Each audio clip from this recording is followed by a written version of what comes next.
So we're going to move on to the next section. I'm Paul Warburton. I'm the Vice President of Automotive for our global delivery organisation, which in effect means I look after trying to drive some of our automotive strategy around the world.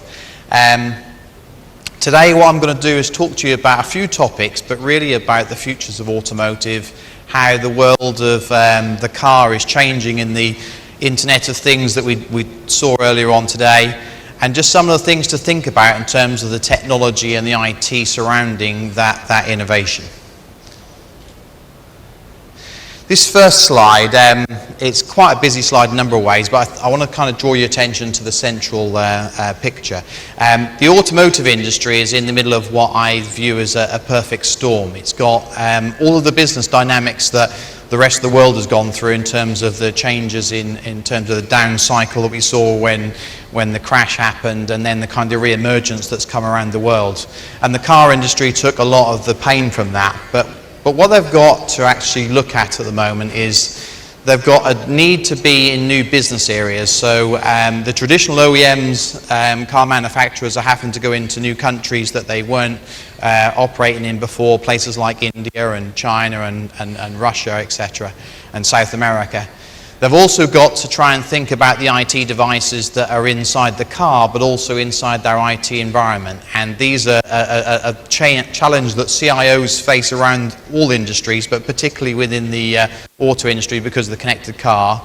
They've then got end users who are demanding instant gratification. So not only inside the business, where you tend to find users that are more computer literate and have better computer at home than they sometimes have in the office, but also the fact that the person driving the car is very computer literate and demanding great technology in the car. And then the final sort of strand of this sort of perfect storm is that companies are having to trade and operate globally for the first time, and truly big global brands are having to behave like global companies and pull their assets together. So any one of these dimensions would be a real challenge. All four together are causing what I see as the perfect storm of challenge for the auto industry.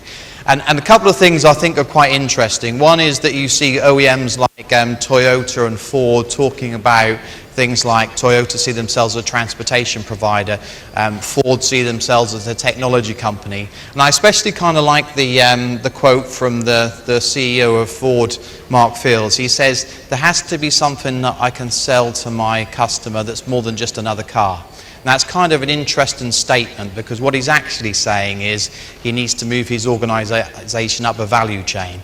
And I'll come on to that in a little while.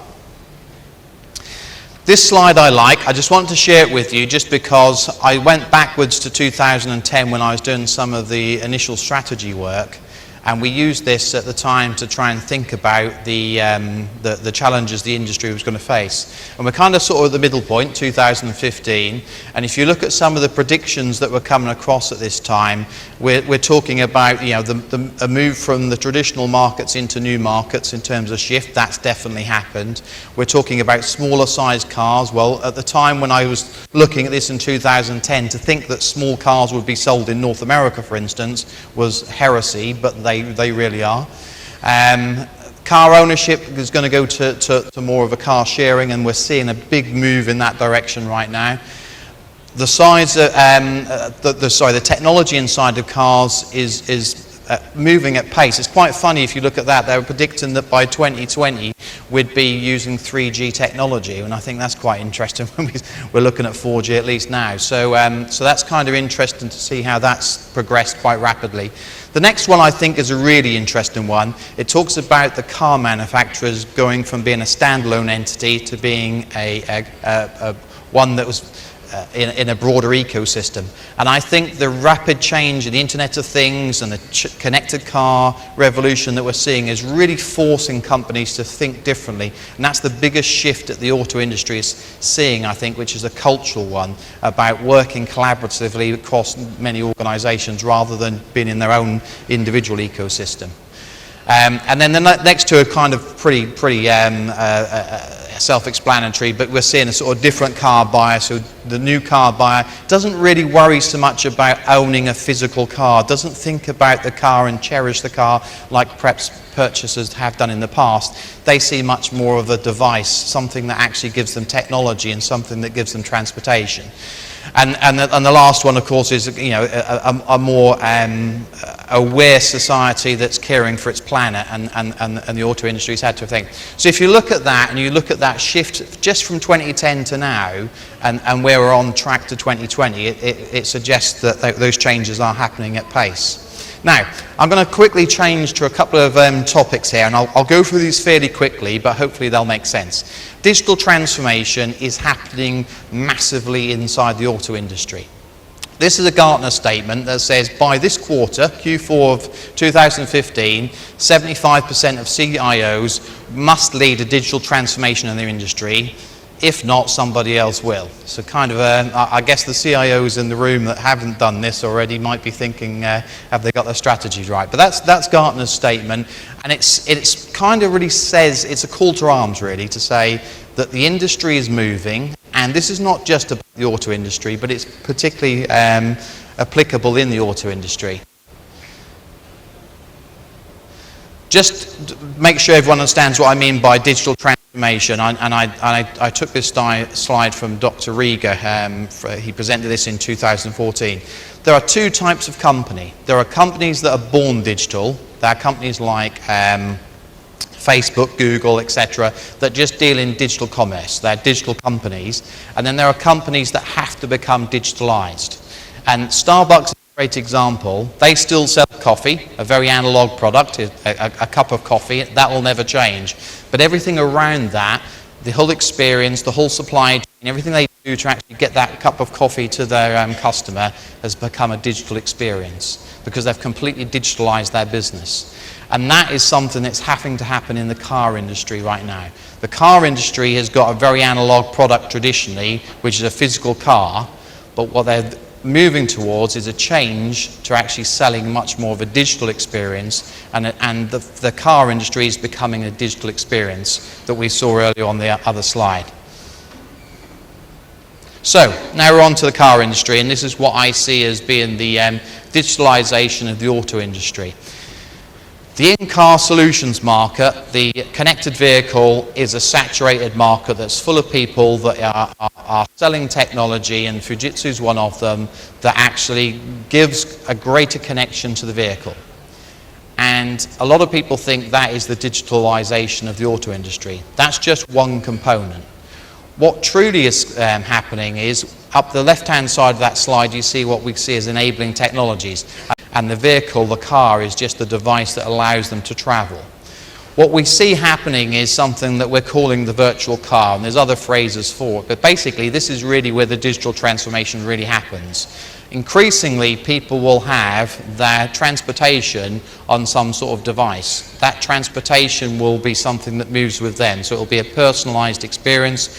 They will buy a tariff-based automotive package from somebody, similar to what people do with cellular phones, where they buy a tariff for a cellular phone. They will buy transportation on a digital vehicle. That will bring with them all of their own profiles. It means that if I buy one, load it onto my cell phone, dropped on my phone, loaded onto my cell phone will be my personalized experience, my personalized virtual car. I can then move from my car to my wife's car, to a hire car, to a shared car, to potentially a different mode of transportation seamlessly, and that will all be part of what will be on my virtual car experience. And that will be really where we start to see digital transformation happen. That will then start to support integrated transport, so it means we can move seamlessly across between different parts of the transportation chain. We can get to buses, trains, even planes in a seamless manner, and it all should be from what will be the virtual car, or whatever we end up calling it. Rather than it being a physical car, the physical car will become much more the device. Now, The thing to remember that, if you remember the comment that the CEO of Ford made, there has to be something more that we can sell. The reason he's saying that is because if you then buy into the idea that the virtual car, this new layer, is actually in this stack, then what you'll have is the connected vehicle at the bottom, the device, the virtual car, which is something that then gives me my transportation package, and then that then feeds me into integrated transport. And if you are a car manufacturer and all you're dealing with is the connected vehicle, then you're quite a long way down the value stack. The value is going to start to come at this level. And that's what I think we'll see develop in the next few years in the auto industry as car manufacturers and other players inside this field will start to work out what their new role is within the new auto industry. Now this is kind of a sort of a simple chart, but it talks about the kind of data model, because then you start looking at the type of data that will be available from vehicle to vehicle, vehicle to infrastructure type communications, who would be interested in that data, and then the type of offerings that Fujitsu would offer and other vendors would offer to that marketplace. Because this marketplace is going to become very rich with the digital experience.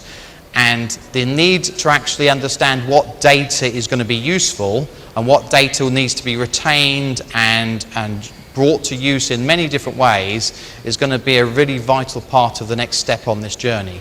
And it's very important to understand that, because probably 95% of the data that will get generated by this stack of connectivity will probably be junk. It won't be useful to anyone. Finding out the 5% that will be useful and doing something meaningful with it is the real challenge. And I think that's the challenge of the Internet of Things that was on the keynote earlier on today, that the Internet of Things is a wonderful thing because it actually brings the physical world and the digital world together, and it generates huge amounts of data.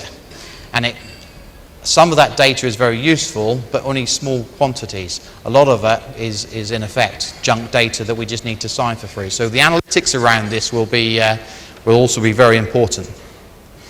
Okay, now moving on. The other part to this is what we're going to see happen in the industry is what Gartner called bimodal IT. So the need for the car manufacturers and the auto industry to move fast and actually get into this digital experience and become part of this new digital age will drive them to have to do things at a rapid pace.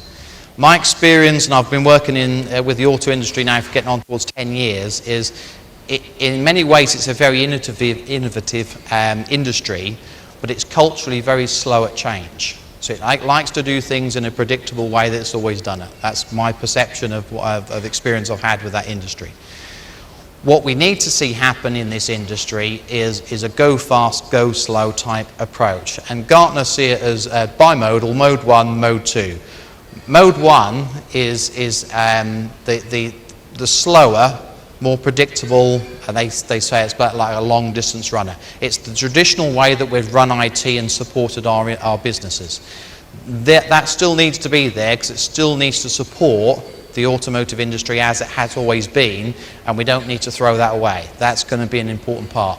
Mode 2 is going to be where they have to move fast, they need to experiment, they need to change, they need to try lots of things. Because those previous slides that I went through, they're very futuristic in lots of ways. Some of the things are there and ready today, but a lot of it is very futuristic and are things that will evolve.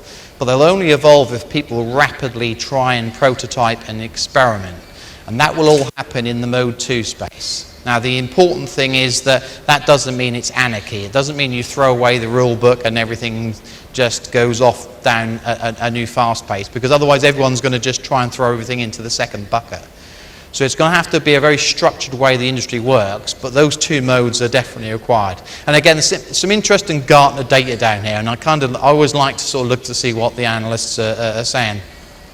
That suggests that by 2017, 50% of IT spend will be outside of the IT organisation. And I think that's quite interesting, because in the auto industry, I think the IT function will take more control of what will happen in terms of developing the cars. And so actually there will be a move slightly against that trend, which will mean that the IT department has more of a say in terms of the technology that are in the physical vehicles that are being sold. Second point they say there is by 2017, 75% will have a bimodal capability, but half will make a mess of it. That one I really do believe. I do think this is tough, because if you think about suddenly saying, throw away the rule book, let's run our IT in two different modes in parallel, one steady, one at pace, try and do that without making a mess of it, it is difficult. So I think this is an area that the industry and companies need to think a lot about. And it will also be challenged by the outside world, that diagram that I had on the first slide. And the last one there is 70% of digital business initiatives will have failed by 2016. And again, I think that's okay. I think that's actually what's going to happen, because if, again, this is an evolution path and a lot of this is going to be experimentation. So the fact that we need this bimodal approach, I think, is important. Now, I've got a final slide that builds up, and I just want to kind of talk you through these areas, just because I think it's important to understand some of the concepts. So hopefully you got a feel for the fact that there's a lot happening. The world is very challenged for the auto industry and having to move at pace, and it's got this perfect storm. Digital transformation is going to be a key part of this. And the way to keep pace with that is to think about bimodal. So I'm going to try and give you an idea of what bimodal might look like in this new automotive world. So I've called it legacy IT. It doesn't matter what you call it, but this is the go slow area. So if you think of some of the traditional IT services that sit inside any organization, but particularly inside an automotive, end user computing services, application services in terms of management and modernization, cybersecurity. I've just picked three that have some relevancy when we look at the digital transformation journey. You then look across and you look at the digital transformation that's going to happen in the industry and is happening in the industry. So the first thing is, if we buy into the idea that there's going to be this virtual car, this idea that we'll have a digital experience that's loaded on some sort of mobile platform that I can plug into any vehicle and I can take my personal profile to any device, any car around the world and drive it, and it will look and feel like my own environment. That actual concept is not too far away from some of the things we see happen today. What that means is, immediately, as a car manufacturer, if I move up that value chain to that virtual car space, I have a bunch of end users that are sitting inside cars. Now, my end user strategy up until now has been to look after my end users that sit inside my business.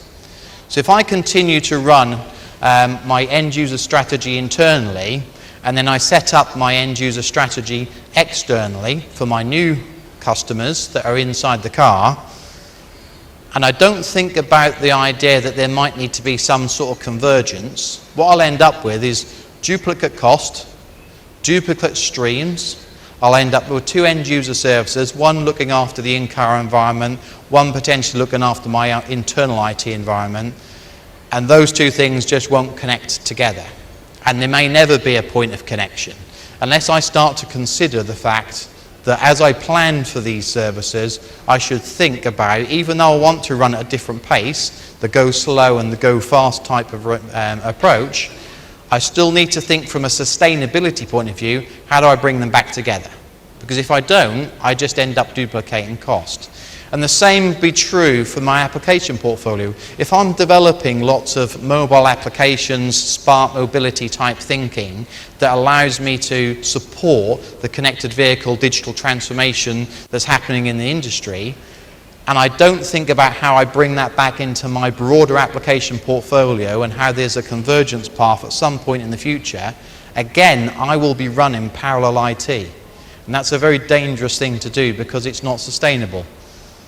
Same again on the bottom line there, you can see the security implications. You've got the cyber security versus new securities like biometrics you've seen outside the palm vein security. That type of security is not too far away from being inside the in-vehicle and an enabler for the type of virtual use of a car that we might want to see, because I might want to plug into any device, any car, and the palm vein biometrics may well be the identifier that downloads my profile from a cloud or wherever else we try and deliver that service.